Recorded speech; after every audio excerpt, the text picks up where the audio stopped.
Want to welcome you to our Pattern Room program. This is our series on helping people learn to cope through different patterns and difficulties they go through that feel normal, but in a stealthy way, sap our energy and stop us from coping. This set of series where we're looking at how we can use AI to help us cope emotionally without sabotaging ourselves or without sort of outsourcing our faculties to AI. And we started last week. There's going to be a series of 5 sessions. So we're on the second set of the series, which is how to use AI to feel like your normal coping self again. How to use AI to feel like your normal coping self again. So, who is this for? If you have found yourself in a situation where you were coping, you were a very strong person, perhaps you were the strongest person in your family, and people in your family tended to come to you for support, or maybe in your group of friends, you are the strongest person who perhaps is sought after as the source of wisdom and support. And so you are that kind of strong person who's able to sort of support other people. Or maybe you just had a situation where you've been going through life, just coping and functioning, everything's been fine. But then you had an experience that then left you really emotionally drained. And all of a sudden, it feels so hard to get back to how you used to be. This is a very common experience for people who've been through long COVID. They experience the COVID experience, and it leaves them completely different. But there's something else going on under the hood here that we're going to be really diving into. I'm going to be using AI to sort of pick it apart in a way that will help you really grasp, okay, these are the traps that I'm falling for that I was not seeing before. So in other words, by the end of this webinar, you're going to go away with tools that will help you be able to see what it is that stops a person who used to cope very well before from coping, and how to get back to that point of coping, but using AI as a fast, or like a shortcut process to help you just get there faster. So today I'm going to be sharing with you a technique I call the mirror trainer technique. And this looks like a plug and play system where you're just going to use AI prompts that are engineered to help you get back to the strong, capable person you used to be. So you can stay calm under pressure so that you can trust yourself again. Does that sound like something that's good to learn?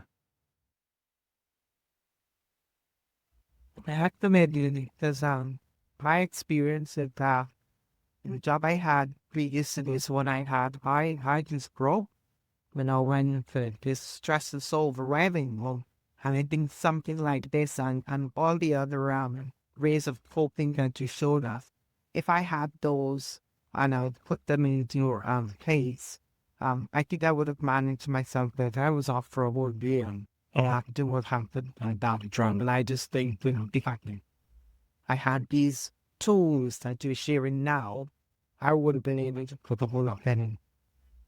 Yeah. So sorry to hear about the year-long experience. Yeah, and definitely there'll be certain things to take away from today that will help. So if you're watching today or you're watching at a later date and you're just kind of wondering, who's this person and why does he feel he knows how it can help me cope better, right? So my name is Adewale Ademiwa. I'm a licensed consultant psychotherapist and an AI strategist. I am the founder of StressTherapist.net, and I've been running StressTherapist.net since 2010. And I've been working in mental health for over 30 years, focusing more on psychotherapy, roughly about 15 years now, and supporting people with high functioning depression, trauma difficulties, personality difficulties, and all forms of anxiety difficulties. And within my experience, I've helped over 1,600 plus people break out of surviving life. You know, that situation where you just kind of find yourself surviving instead of thriving. You want to be able to sort of cope with life in a way that you are living life instead of just getting through each day. So I use my 4 forces framework to help people break through a lot of things. A lot of the concepts that we're going through, underneath it has the 4 forces framework, which I know we haven't spoken about much, but this will help people function instead of keeping themselves, just sacrificing themselves just to function. So my aim over the series has been to try to run this negative pattern weekly programs. Negative pattern in the sense that we have these negative patterns that we experience, that we go through, that we use. We don't even realize we're using them, but the patterns are there and they could either be sabotaging us or supporting us. And when you don't know the patterns are there, these things drive your life. They drive the direction of life in a way that makes it very hard. So over this series, what I've been doing is helping people learn to see these patterns. And I'm hoping to carry on working on these different series over the next year. But my current passion is developing personalized emotional care support that you can actually put in your pocket. So in other words, using my knowledge of AI, neuroscience, and psychotherapy to kind of build systems that people can carry around and learn to use to cope better in life. So that's just about me. And going back to our topic for today, this is something that sadly no one tells us about. And it is only if maybe you broke down and you went for some mental health support, or you managed to hear it in some talk, that it tends to even come up. But you see, quite often when we struggle or when we break down or when we become a shell of ourselves, we often blame some form of weakness, something that we feel is linked to an inability to the resilience, something broken in me. But quite often this is the wrong culprit. And some of the things I'm going to share today might come across very surprising. So you bear with me as I go through sharing this with you. I say that because sometimes this can be very shocking to people. There are certain traps that will cause you to break down, no matter how strong you are. In fact, these traps are more prevalent when a person feels themselves to be emotionally strong. There's a current pattern I always see is most people that fall very strongly as a result of this trap is because they saw themselves as someone who was emotionally strong, emotionally capable, able to carry things, able to push through things, able to do a lot of work, able to support a lot of people. And they never expected the breakdown to happen. So the trap I'm going to be revealing today will help us to see that system very clearly, almost like night and day. And it will help us to then understand how to start to almost like and I'm giving you a process to mold life in a direction you want, to mold things in a way that just makes you feel confident and strong in yourself. So this is the unexpected trap. The things that is often causing us to struggle to cope are often our best qualities. In other words, your strengths. Oh, this is like brain blown. How is it that our strengths can actually cause us to struggle? The best qualities is what's causing a quiet drain. It's almost like it is. There's a hole at the bottom of your boat, and it's causing water to drain. A hole at the bottom of your bucket of water, and it's just leaking the water, leaking the energy. And that analogy actually fits this trap very well. And it's so amazing how it cuts across all experiences in life, this trap. So the problem then is, because you don't necessarily know that this trap exists, and you're just functioning and coping, when the trap occurs, you tend to even lean on the trap more. You actually lean on it more. But if it's what is causing you to start struggling, and you're leaning on it more, obviously it's going to make the struggle worse. So, as I said, that trap is your strengths, your overused strengths. And that strength becomes vulnerable because it became overused. And sometimes you don't even realize it's being overused.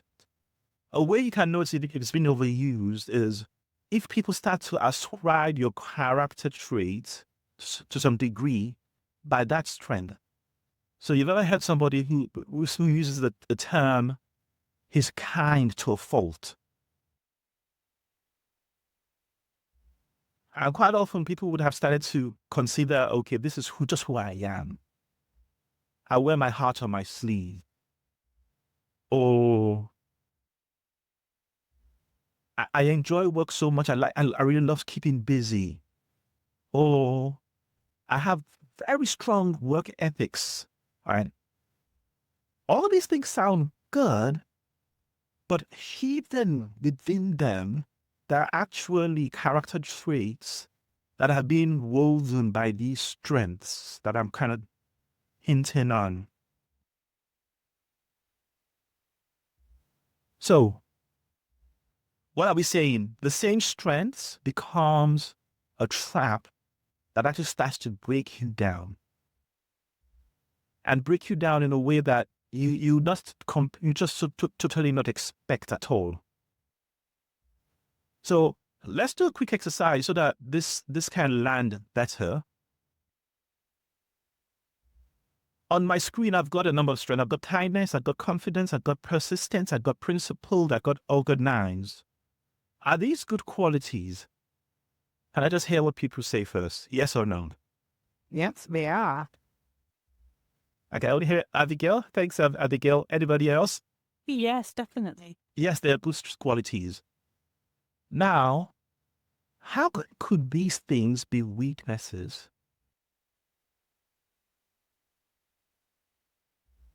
Just have a think. Or if anybody's gotten it already, just say it.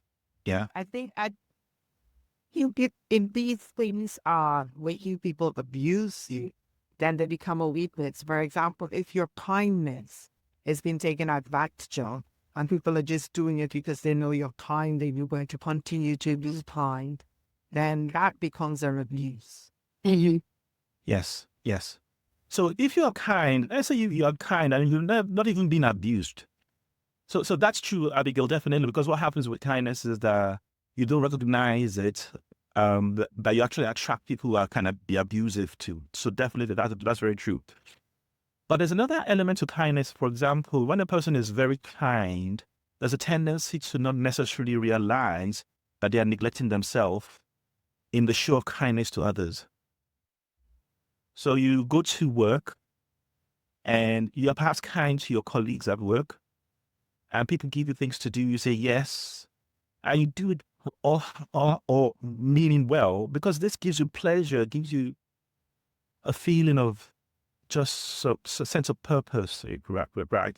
But that at the same time, as you're taking tasks from people, the tasks that you had to do yourself, and you haven't done those tasks. So now you now have to do other people's tasks as well as your tasks.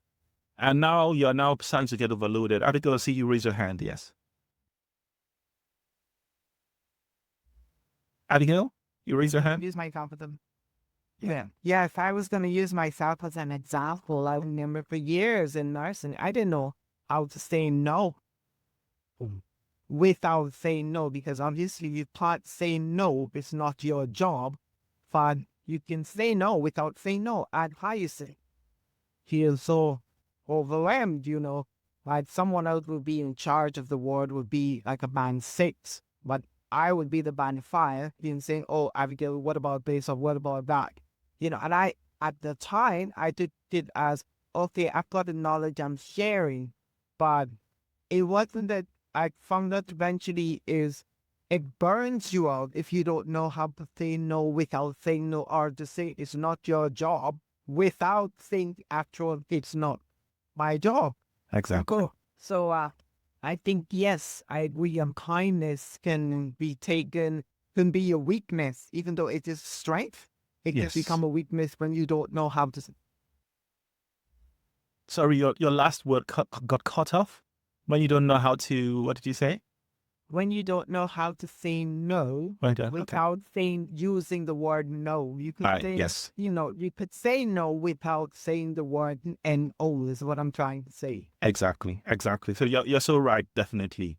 So can you just for the rest of the words, confidence, persistence, principled, organized, just type in the chat box what you feel could be the opposite weakness of each one. So confidence, what could be the weakness it brings in? Persistence, what could be the weakness it brings in? The same with principled and organized. Just type quickly, and then we'll move on to the next. So I can see that people have really grasped this concept first.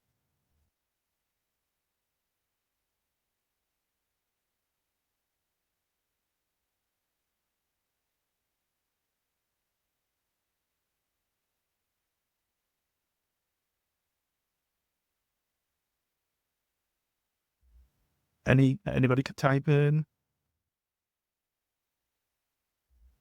Please don't bother worry if you get it right or wrong. I just want us to be able to engage, and I guess you get the best out of this if you're able to engage. Yeah.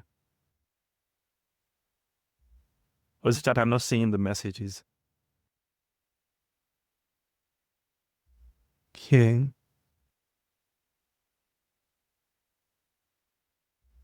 Confidence makes people feel you don't need help. Very true. Confidence. Which one is manipulation connected to? Kaz? Sorry, Adewale, it's Caroline here. Oh, hi, Caroline. Yeah. So I think kindness can be manipulated and used in a way that it goes beyond, because if you're always being kind, people manipulate and use it for their own ends. Definitely. That's true. Yep. What about persistence? How could persistence then become a weakness? I think if you persist, sometimes you may persist, but it goes beyond your own human endurance. You're just doing it to persist. It goes beyond your resilience. You're human after all. So persistence in whatever you do, you need to know when your minutes are and be able to say, actually, I'm done. Very true. Thank you, Caroline. And then organized, what could be a weakness there?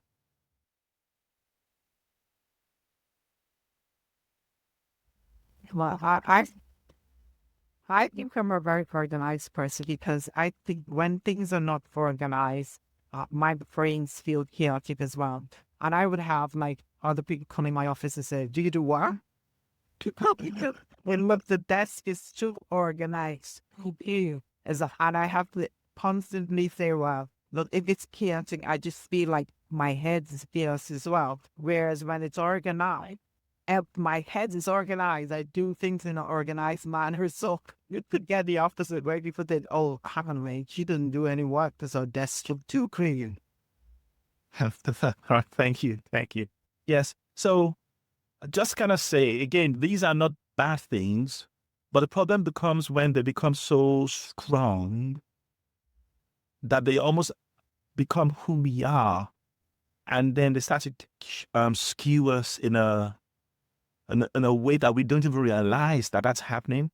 Melissa says, organized when you're too rigid with things, you make no allowances for unexpected things, and cannot cope when things do not go according to plan. Exactly true. In other words, the more organized you get, the less flexible you become. Sometimes you don't necessarily see the inflexibility that's becoming a problem until a situation in life pushes you down a road that it was the flexibility that is needed, but you don't have it. And then that's what breaks things. Yes. So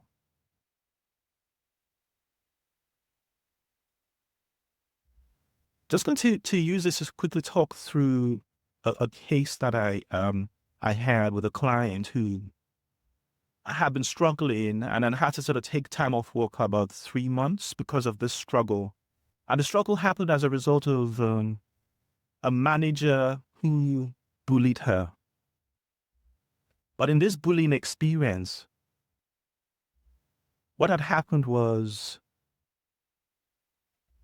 she initially was this person who felt like part of her role as a professional was to be kind, open, and always available, and be that person who people see as dependable. They can depend on her. Anything they need sorting, they know they can go to her. And so that was always what was happening. But then she had this other strength. So that was one strength she had, which was the ability to be kind and dependable. But then she had this other strength, which was the ability to cut people off as soon as they become toxic or poisonous in any minute way.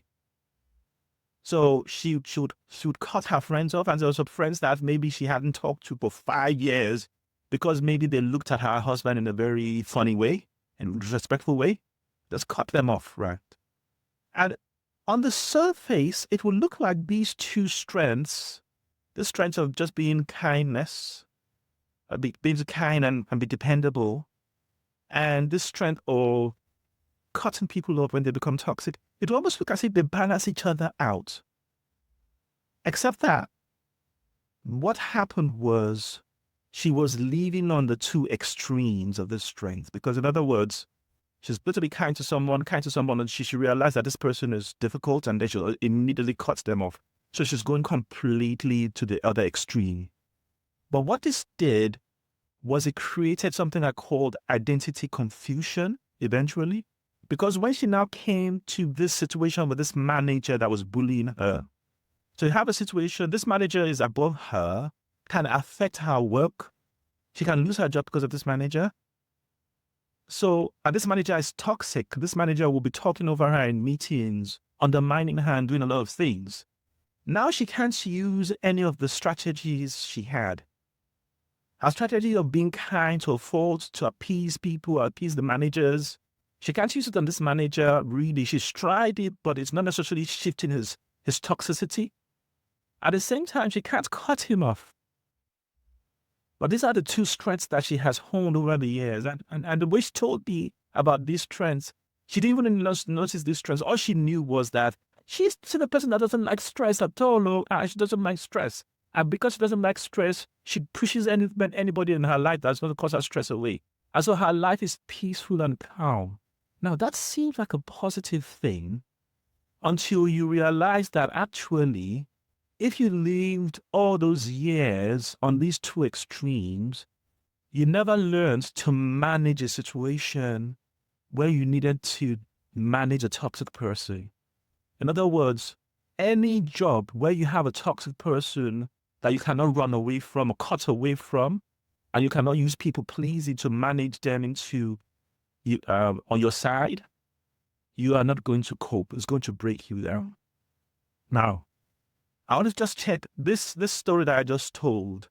Can you see the two sides of the picture, or the three sides of the picture, I should say, how the two extremes created the problem? Can I just get a yes, if that makes sense?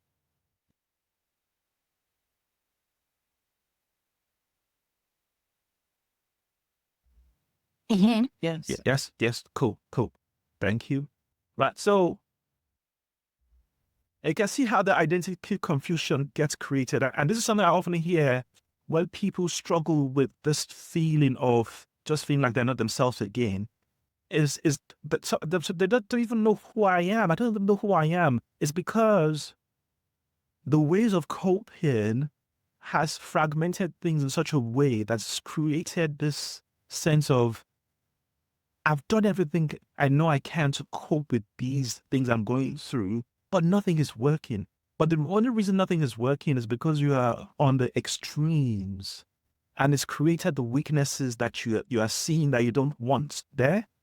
But those extremes have created those weaknesses. So this client was trying to resolve this problem by just kind of thinking her way through this.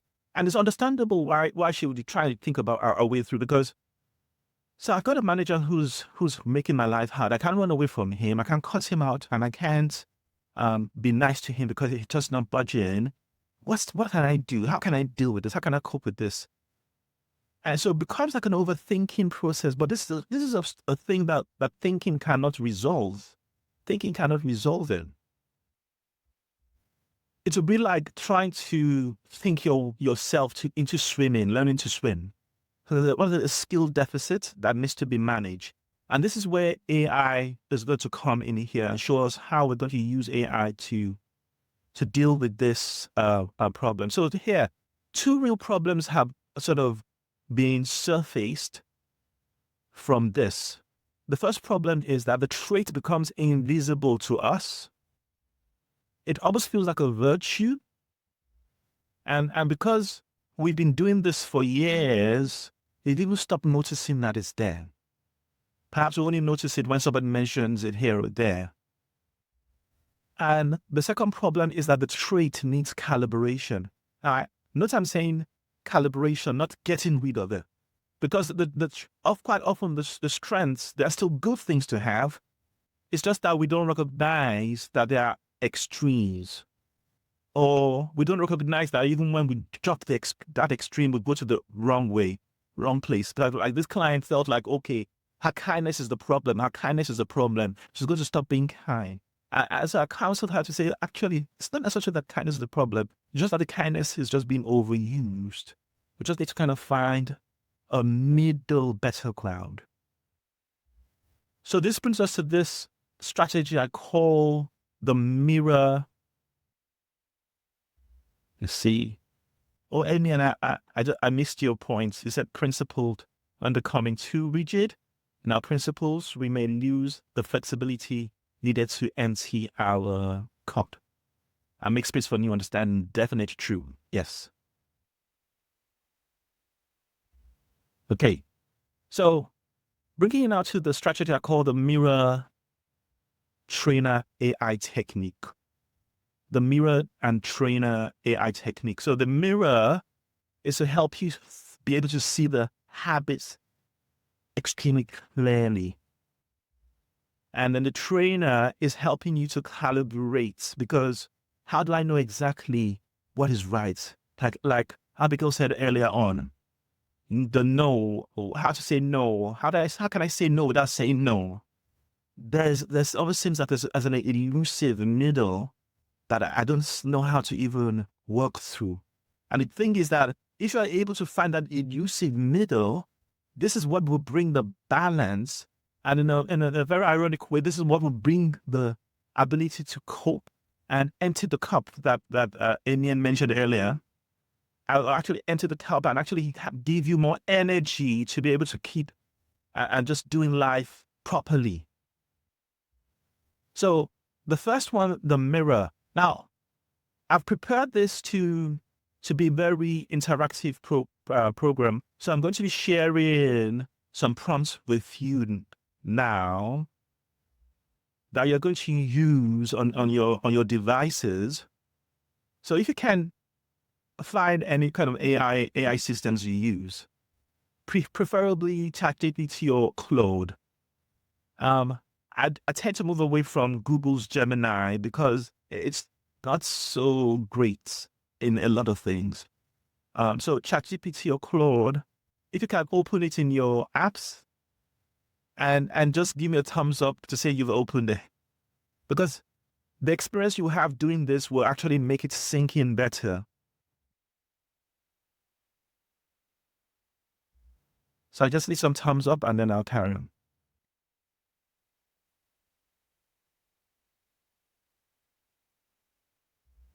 Open. Great. Right, so got at least one chat open. So I will carry on. Cool.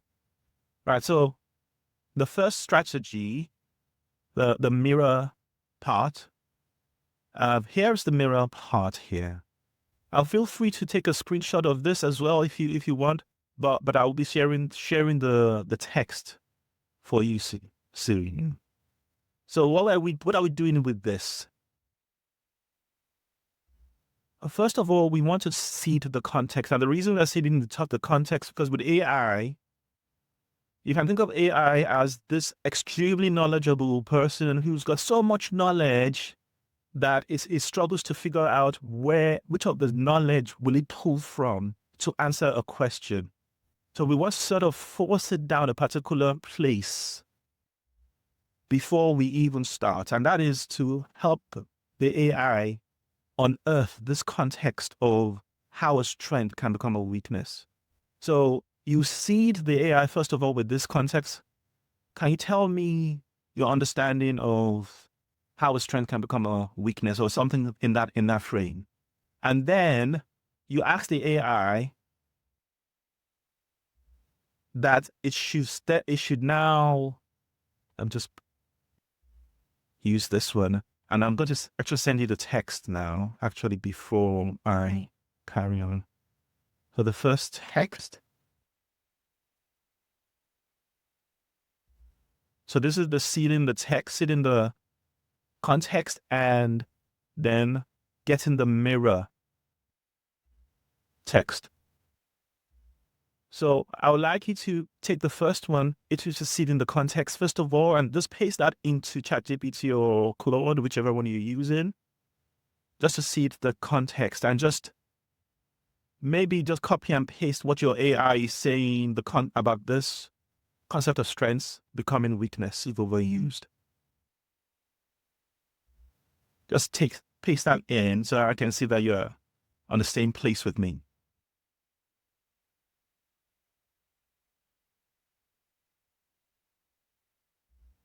And as I'm doing that, I would just read the other parts then. So the next one is getting the mirror. And what just really saying here is, if I hate that I am something you don't like about yourself, maybe if I hate like I am a people pleaser, or maybe if I hate like I am an extremely confident person, or if I hate that I'm a extremely positive person. I know those are strengths, but usually what people would usually hate about themselves or don't like about themselves are the things that they think are weaknesses. So they would think, if I don't like the fact that I am shy, or if I don't like the fact that I get tired too easily. So put the things that you feel you don't like about yourself or about the fact about your struggling self in that bracket and paste it into AI. Now, again, I'm not too sure whether people want to actually share this with me. If you feel comfortable sharing with me, you can paste it back. Otherwise, just put a thumbs up just to let me know that you've gotten something from the AI that you feel is relevant. Well, Abigail, are you able to share anything? Then I'm picking on you. I can't get ChatGPT up at the moment. It's giving trouble. Anybody else been able to get ChatGPT up and running? No, I couldn't, so I had to switch to Claude. Oh, you So I'm got just Claude. trying that now. Yeah, Oh, okay. we're just Right. trying. What's going on with ChatGPT today then?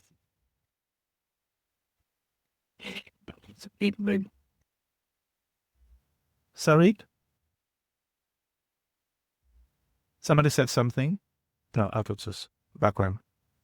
Okay. Whilst you're all doing that, so I gave this similar type of a prompt to my clients to use. And some of the things it just surfaced was that, yes, her tendency to just be kind to the managers and was making her more open to being abused, just like Abigail said earlier.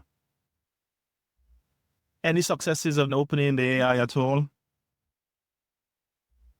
Okay, I got a prompt come through from Caroline. Okay. Yeah, this is Chat GPT. And because of the number of words that came through, I had to condense it. But it obviously, that's the kind of seed, the context. So it now has the context. So I can choose which, it's given some examples, obviously. I'm going to try then to get a mirror and do the next. Cool. But it's a strength plus excess or poor fit to the situation equals potential weaknesses passing. Exactly. Exactly. Right.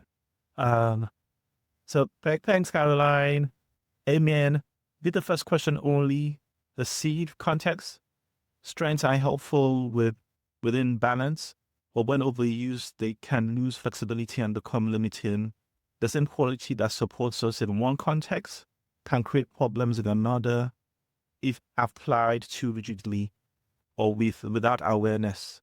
The key is not removing the strengths, but learning when to soften, adjust, or shift them depending on the situation. Now, this is quite interesting. As you are seeing here, you are all just going to try to get this in your own AI tools, and it's giving us the same ideas of how strengths and weaknesses can actually be an issue. But you know what? Why is it that nobody tells us these things? I was thinking, we go to school to learn for so many different things, and these things that will keep us emotionally stable and strong, nobody tells us. I don't know, does that actually, I mean, I know this is something I'm passionate about, maybe just I'm passionate about it, but for me, I'm just thinking, come on, these are things that we should all be told. There's a strong life principle that this will happen. Okay. So I presume that you've got your mirrors, you got your mirrors, and perhaps in your mirrors you'd have perhaps started to see certain things that feel like, okay, this feels like me. This feels like me as. So once we've got the mirror, then this is the trainer part. Now I've tried to simplify the trainer as much as possible. But I have a master set trainer that I will share in the pattern room once we finish, for anybody else who wants to sort of have that. At the end of this training today, you get the links to get to the pattern room as well if you want to. Yeah. So what's the trainer now doing? The trainer is now helping you to sort of look at the two extremes and the middle skill that you are wanting to build. Again, we see the context again so that the AI understands what we are working around, this idea of strengths and weaknesses and the need for balance. And then from what you had gotten from your mirror, which is the strength that you've now arrived at, you want to now name the strength in this to the trainer. And then you're going to ask the trainer to role play a situation and again give you feedback as you are role playing the situation with the trainer. So as an example, with the client I talked about, one of the things she wanted to do was be able to sort of hold a bit of a hard conversation with this difficult manager. And in other words, she wanted to be able to deal with confrontation-like situations that perhaps not both full-blown confrontation. And the idea was then she would feed the AI the context and give the AI the profile of the manager. I said, this is the person I want you to role play. And you role play and say different things to me, like the kind of things the manager would say to me.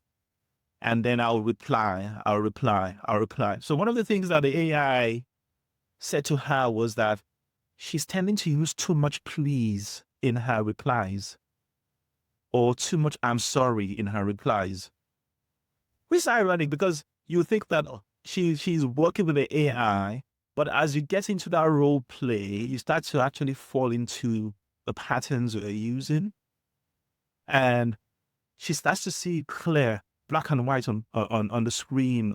These are the things that she's sort of doing in the real situations.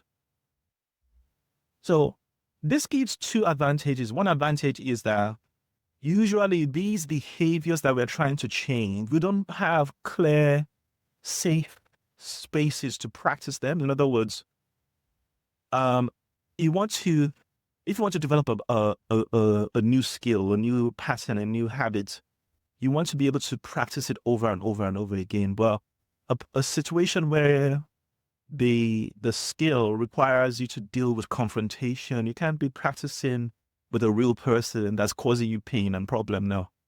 The AI gives us a bit of a a safe space to be able to practice this kind of thing. And then it actually allows you to practice multiple times at any time. And because it's AI, you can get it as wrong as you can. Doesn't matter. Nobody's judging you. So you can be as free as you want with the AI. So it gives us this freedom to be able to practice this process. So I'm not going to paste in the prompt for the trainer for you to use as well.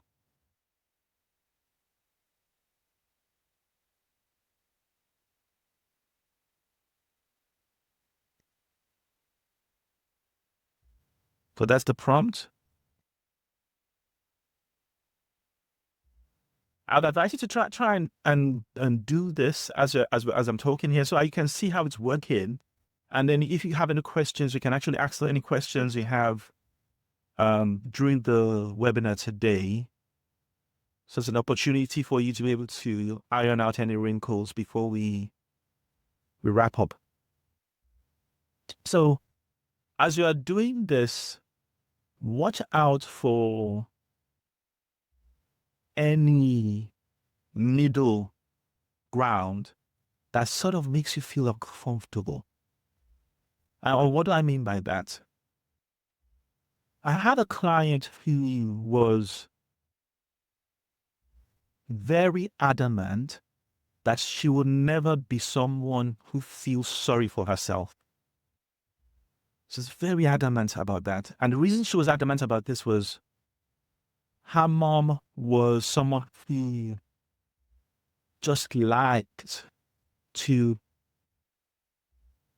she would see her mom was a drama queen, just complain about everything, like everybody to know about her problem, or she's struggling about this is a bad thing. So because of that, she learned to be this strong person that doesn't complain about anything, who holds everything within herself, does not struggle, is strong, does not make anybody feel that she's this weak person. It's something that just makes us cringe, right? So when we did this work, what I had to do for her was that she had to be a bit more like her mama in order to stop her depression, because her process was creating depression. Now, how was it creating depression? It was causing her to bottle in a lot of things that would have been better shared. pain, struggles, things that you carry on yourself by yourself, that just put a lot of strain and drain on her.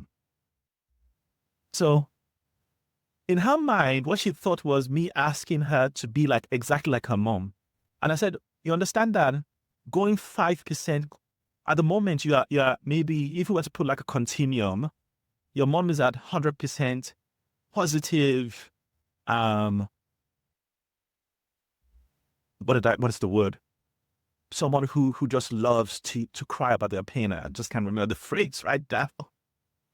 And on the other side of the minus 100%, this person who is strong, stoic, and not going to show any sort of weaknesses. So you moving just 5% is not the same as you moving completely to meet your mom, right? You moving 5% will be you. Yes, you're taking some of the elements of your mom's behavior, but this is actually weakening that strength that has become over strong, that's causing you problems. And so she eventually started to practice this, although it felt very uncomfortable. Started to practice this, and that starts to balance things out. And she just noticed that her depressive cycles started to reduce and change. And so this is what I find for most of my clients, that when we work on these, reducing the strengths, by making them more flexible, by finding the middle ground, and working towards the middle ground and training the middle ground into habits, there's just suddenly noticed that the depression, the anxiety that they've been struggling with for years, or just sort of falls flat. It becomes a non-entity, because they're now embedded a new way of being that balances stress in your life, that balances things in your life. So as you keep practicing this, you watch out for your coping self starting to come back in. But as I say this, be aware that there's a change process that's going to have to take place. So in other words, they're going to start off, first of all, by recognizing that, that thing that I wanted to change, I've just done the behavior that I wanted to drop, the strength that I was overusing. Now I've done it again. Eventually, in the initial stage, something will happen. You use the strength, you realize you just used it. But then eventually you start to catch yourself in the middle of using the strength. And then eventually you start to catch yourself before using the strength. And once you get to that point, you start noticing that a lot of the things you were struggling with starts to sort of fixes itself. Yeah. So I know that we've perhaps mentioned 1, 2, or 3 things here that are strengths, but quite often what happens is people can have 10 of these strengths. They can have 20 of these strengths, and all of them contribute to their own thing, right? But as soon as you start to implement these strategies, it's amazing how the process just starts to generalize across all the other strengths, because the concept has been embedded and starts to change a lot of things. So you don't have to spend like maybe 2 years working on 20 different things that are causing problems. It's because you now have a concept that's applicable to all the different problems. Right. I'm hoping this is all making sense. Any questions from any of the things that we've spoken about today, and Anna, or any major takeaways from any of the things we've spoken about today? It's definitely making sense. I was just struggling with, because I was on a different device and just trying to log me out, and just silly things with the password. So I'm sorry, couldn't put anything in the chat earlier. Okay. It makes me feel hopeful.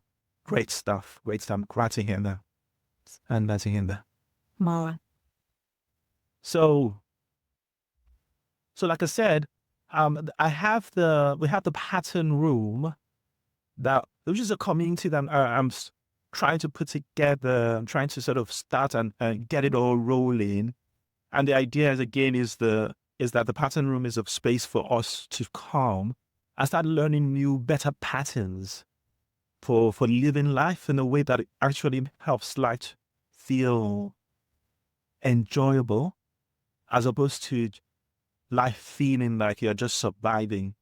What's going to bring the sense of just thriving through life as by being able to find those patterns that are sabotaging us and just kind of breaking them apart.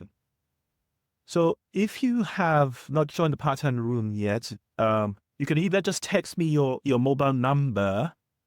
Again, the pattern room is free. This is all free, so the community is free. So you can either text me your mobile number or use the QR code that is on the screen. So you can scan it, and it should give you the link to the pattern room. And in the pattern room, I'm going to be sharing more things. Obviously, after today's, I'm going to put in the master prompt for this mirror and trainer technique. And then beyond that, what I would just suggest is that you keep practicing.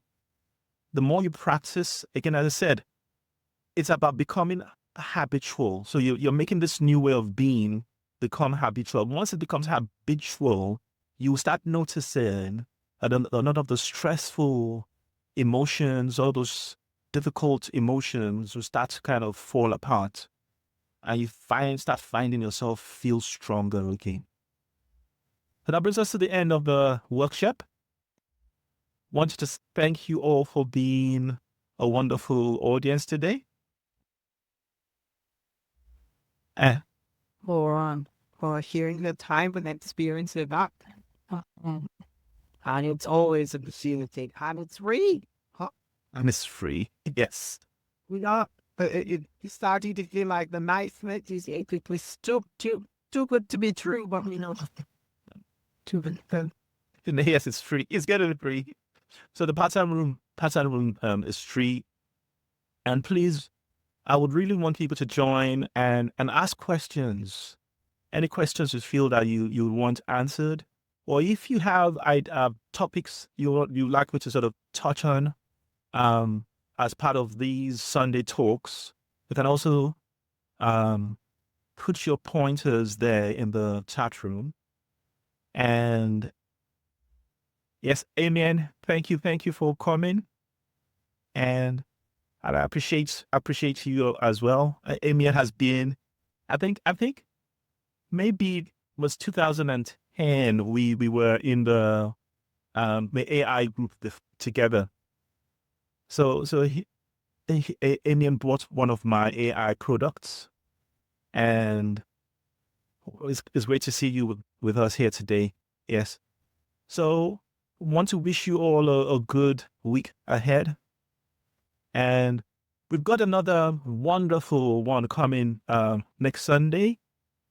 This is more to deal with confrontation. How can we use AI to help us manage and work with confrontation and build our ability to say no without saying no, as Abigail puts it.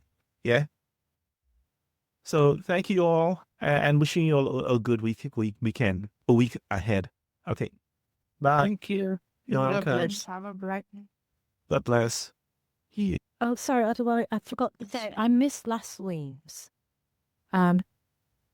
Yes. What was it? Just an introduction to all of this? No, it was to do with learning to use AI for managing thinking when we are being sabotaged by emotions. So in that moment where the emotion becomes very hard, it's very hard to think clearly. Learn to use AI to be able to sort of manage that kind of thinking. If you try the pattern room,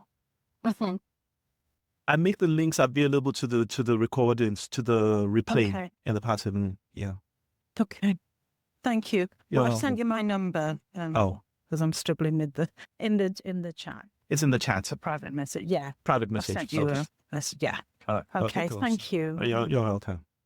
Okay. All right then. Bye. Right.